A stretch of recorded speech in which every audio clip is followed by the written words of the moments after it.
Friends, শুভ সকাল। Welcome back to my channel. চলে এলাম আরো একটি নতুন দিনের সাথে। সকালে কাজকর্ম দিয়ে আজকে ব্লগটি শুরু করছি। দেখা যাক কতটা কি শেয়ার করতে পারি। চলো।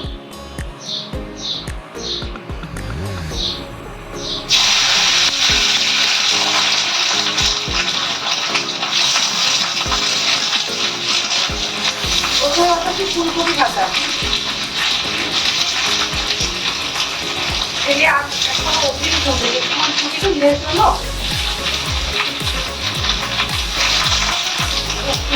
ভাবলাম ঘুমো, কারণ হচ্ছে যদি ওর স্কুল থাকে সেদিন বেশি করে ঘুমোতে পারে না।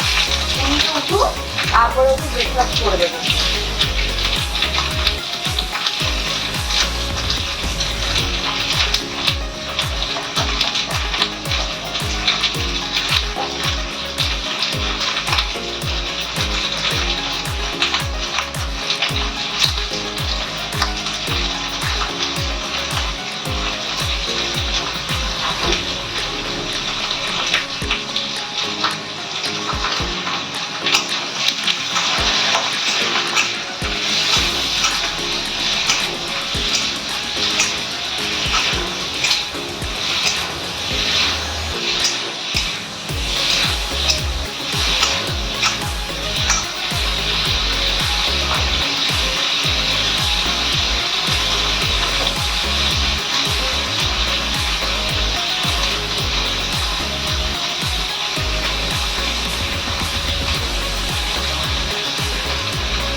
তোমাদের সাথে আশা করছি আজকে একটা স্পেশাল রেসিপি শেয়ার করব। তো স্পেশাল রেসিপিটি যখন বানাবো তখন আবার তোমাদের সামনে ফিরে আসছি, ঠিক আছে? তো ফ্রেন্ডস, চলে এলাম স্পেশাল রেসিপির সাথে। তবে এটা অনেকেই হয়তো জানো, আমি আজকে রান্না করছি কুমড়ো চিংড়ি। আমরা অনেকেই এঁচড় চিংড়ি খাই, তাছাড়াও চিংড়ি মালাইকারি বলো, এগুলো খাই। তো আজকে আমার ওগুলো বাড়িতে কোনো আইটেম নেই বলে আমি ভাবলাম কুমড়ো দিয়ে চিংড়ি মাছটা করে ফেলি। তো তোমরা প্রায়শই জানবে এই চিংড়ি মাছ খেতে কিন্তু খুবই টেস্টি। তো আমি এই এক একজনের রান্না করার পদ্ধতি এক এক রকম। তো আমি এই চিংড়ি মাছটা, কুমড়ো চিংড়িটা কীভাবে রান্না করছি তোমাদের সাথে শেয়ার করছি। তো প্রথমে এই চিংড়ি মাছগুলো আমি ভেজে নিচ্ছি, ঠিক আছে? লাল লাল করে ভেজে নিচ্ছি। তবে চিংড়ি মাছ কিন্তু বেশিক্ষণ ভাজতে হয় না, ছিবড়ে ছিবড়ে ভাব চলে আসে। তো হালকা করে আমি ভেজে নিচ্ছি।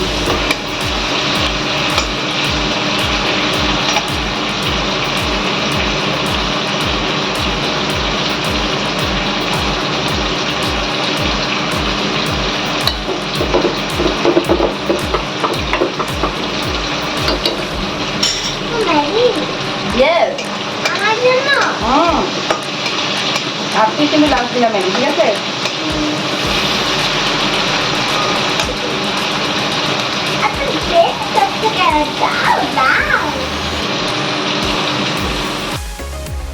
চিংড়ি মাছগুলো ভাজা হয়ে যাওয়ার পরই বাটিতে নামিয়ে রাখলাম। তো এখানে আমি কিছুটা তেল অ্যাড করব, ঠিক আছে?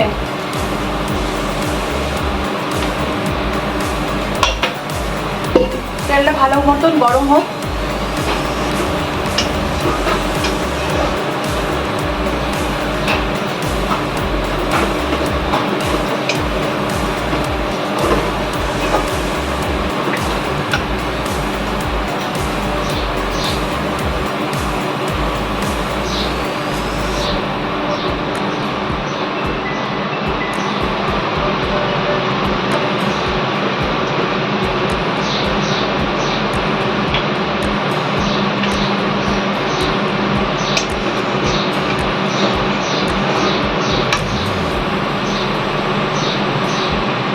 তো তেলের মধ্যে ভালো মতন গরম হয়ে গেছে।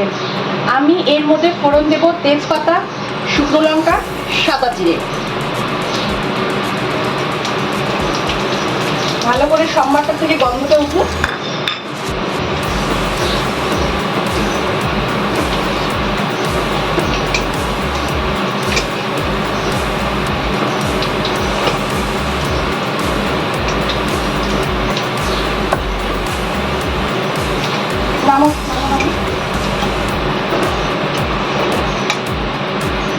এবার এর মধ্যে আমি দিয়ে দিচ্ছি একসাথে কেটে রাখা কুমড়ো আলু। আমি আলাদা আলাদা করে কাটিনি, তো কুমড়ো আলু টমেটো এর মধ্যে কাটা রয়েছে।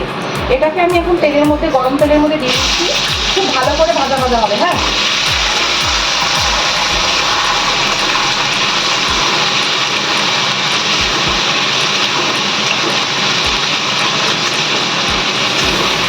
ভালো করে রান্না করলে বন্ধুরা সব কিছুই কিন্তু খুব টেস্টি হয়, তবে রান্নাটা করার মতন করতে হবে।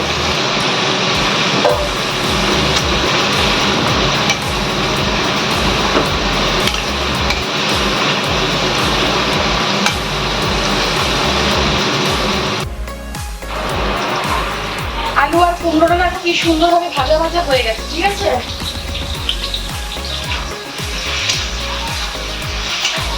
এরপরে আমি এর মধ্যে কিন্তু বন্ধুরা আমি তোমাদের ইয়েতেই নুন আর হলুদটা দিয়ে রেখেছিলাম স্বাদ মতো। হ্যাঁ, এর মধ্যে আছে একটা মশলা মিক্সচার। এর মধ্যে আছে আদা, হাফ পেঁয়াজ, টমেটো আর 2 কোয়া রসুন।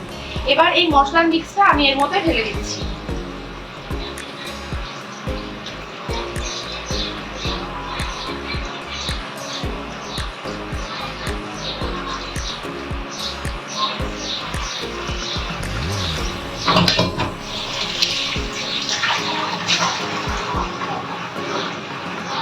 আর সুন্দর করে মশলাটা তেলের সাথে কষিয়ে নিতে হবে, ঠিক আছে।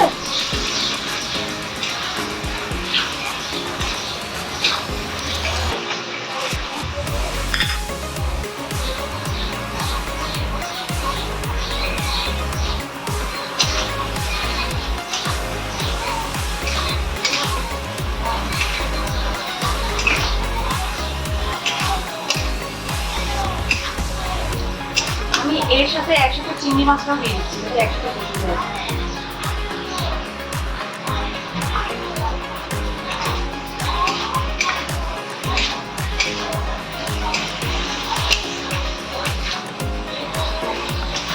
যেহেতু কুমড়োটাই মিষ্টি, তাই এর মধ্যে আলাদা করে কোনো চিনি অ্যাড করার প্রয়োজন নেই, কারণ প্রত্যেকটা রান্নাতে একটু হালকা 2-1 মানে কি বলবো, রান্নার চিনি অ্যাড করলে না রান্নার টেস্টে এনহ্যান্স করে।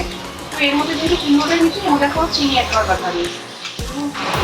তো ফ্রেন্ডস দেখো, এটা খুব ভালো মতন কষা হয়ে গেছে, দেখতে পাচ্ছ তো, তেল একদম ছেড়ে দিয়েছে। দেখো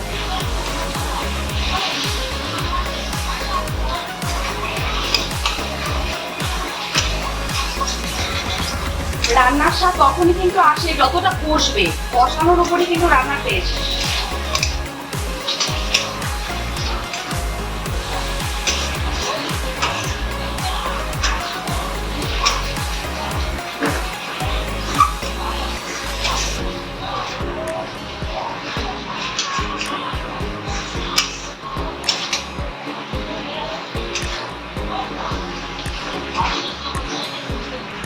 এটা যেহেতু ভালো মতন এখন কষে গিয়েছে, এর মধ্যে আমি এখন অল্প একটু জল অ্যাড করবো, জাস্ট অল্প।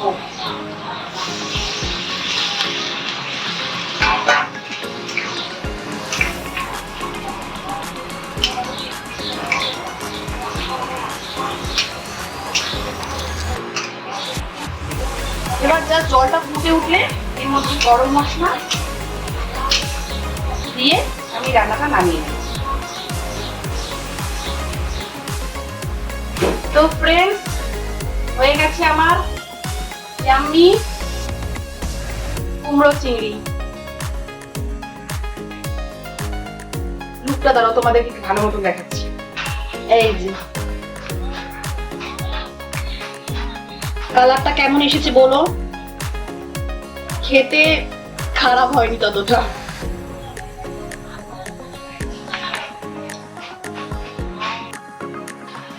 তো কুমড়ো চিংড়ি তো কমপ্লিট। এবার আমার আরো অনেক রান্না আছে, সব রান্না তো শেয়ার করা তোমাদের সাথে সম্ভব না, তোমরাই করে নিয়ে যাবে। ভাত করবো, অমলেটের ঝোল করবো, ভাজা করবো, ভেন্ডি ভাজা করবো, আরো অনেক রেসিপি আছে। তো আজকে সব কমপ্লিট করে একেবারে পরে তোমাদের সামনে আবার আসছি। 11টা 6, এখন 11টা 6 বাজে, তোমাদের সামনে আবার আসলাম। আমার রান্নাবান্না এক্ষুনি কমপ্লিট করে সমস্ত রান্নাঘর টিপটপ করে সাজিয়ে তোমাদেরকে একটু দেখিয়ে দিলাম যে আমার রান্নাবান্না সব এখন শেষ, সমস্ত জায়গা টিপটপ করে এখন তোমাদের সামনে এলাম।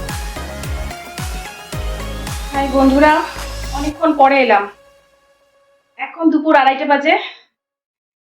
তোমাদের সাথে যখন লাস্ট কথা বললাম তারপরে ছেলেকে পড়িয়েছি, ঘর গুছিয়েছি, ঘরের অনেক কাজ ছিল, ওকে চান করালাম, খাওয়ালাম, নিজে চান করলাম, বৃহস্পতিবারের পুজো ছেলেকে দিয়ে দেওয়ালাম, এখন ছেলেকে নিয়ে যাচ্ছি অ্যাবাকাসে। প্রচন্ড টায়ার্ড লাগছে, কিচ্ছু করার নেই, যেতেই হবে। তো ভাবলাম বন্ধুদের সাথে একটু শেয়ার করে নি ছেলের লুক অ্যাবাকাসে যাওয়ার জন্য।